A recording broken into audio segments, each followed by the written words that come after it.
আরেকটা প্রশ্ন হচ্ছে, হুজুর আমার ছেলেকে মাদ্রাসায় পড়াতে চাই, আমি কি আলিয়াতে পড়াবো নাকি কওমিতে পড়াবো? আচ্ছা, আপনি আলিয়া এটাও একটা মাদ্রাসা, কওমি এটা একটা মাদ্রাসা। আলিয়া মাদ্রাসা হচ্ছে সরকারি, ওইটার মধ্যে একটা টাইম থাকে, 9টা থেকে 4টা পর্যন্ত ক্লাস, অথবা 10টা থেকে 5টা পর্যন্ত ক্লাস, ওইটা টাইম থাকে, ঠিক আছে। শিক্ষকের কাছে থাকে হয়তো 9টা, 10টা, 11টা, 12টা, 1টা, 2টা, 3টা, 4টা, 5টা, হয়তো 7-8 ঘন্টা শিক্ষকের কাছে থাকে। আলিয়া মাদ্রাসা কি, আমরা ছাত্রছাত্রীরা যারা আছে ওরা 7-8 ঘন্টা শিক্ষকের কাছে থাকে, আর বাকি যত 16 ঘন্টা কই থাকে? বাড়িতে থাকে। কথা বোঝেন নাই? আর কওমি মাদ্রাসায় থাকলে এটা সুবিধাটা কি, যে কওমি মাদ্রাসায় পড়ানোর সুবিধা হচ্ছে তার আমল, আখলাক, সুন্নত, তরিকা উস্তাদের সামনে সে থাকে, সব সময় থাকে, ঠিক না? 24 ঘন্টা থাকে। হে দেইরা বেইরা গিয়া দাড়ি কামানোর সুযোগ নাই, পাঞ্জাবি ফাল্লাইয়া জিঞ্জার ফ্যান ফইরা জিনোনের কোনো সুযোগ নাই, দাড়ি বাইটটা করে রাখবা কোনো সুযোগ নাই। কওমি মাদ্রাসায় পড়ালে আলহামদুলিল্লাহ আমল আখলাকের দিকে তাকে গুরুত্ব দেওয়া হয়। কথা কন ঠিক কিনা?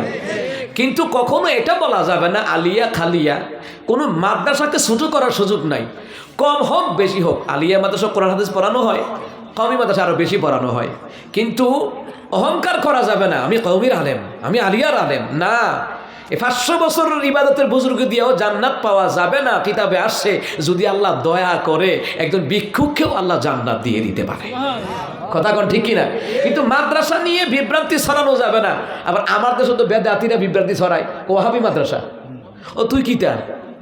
ওয়াহাবি মাদ্রাসা বলে বলে এরা মানুষকে ছোট করে, মাদ্রাসাকে ছোট করে। না, আল্লাহর ঘর, নবীর ঘর, মাদ্রাসা মাদ্রাসাই, যেখানে কোরআন হাদিস তো পড়ানো হয়।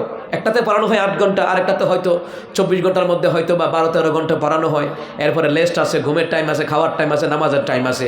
কিন্তু কোনো মাদ্রাসাকে ছোট চোখে দেখা যাবে না।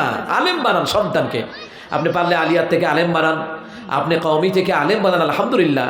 কিন্তু কোনো মাদ্রাসাকে আপনি ছোট চোখে দেখবেন না। কথা কোন ঠিক কিনা? কোনো ক্ষেত্র যদি পথভ্রষ্ট হয়ে যায় এটা মাদ্রাসার দোষ না। কি এটা কি মাদ্রাসার দোষ? কোনো মানুষ যদি বেআমলি হয়ে যায় এটা কোনো মাদ্রাসার কোনো দোষ না, এটা তার ব্যক্তিগত দোষ। সে নামাজ পড়ে না, সে ব্যক্তিগত দোষ, এটা কোনো প্রতিষ্ঠানকে দায়ী করা যায় না। আল্লাহ আমাদেরকে সমঝ দান করুক, আমিন। মূল কথা হলো আপনি আলিয়াতে পড়ান, কওমিতে পড়ান, তার তেলাওয়াত যেন সহি হয়, ঈমান আমল আখলাক যেন ভালো হয়, ব্যবহার যেন ভালো হয়। কথা কোন ঠিক কিনা?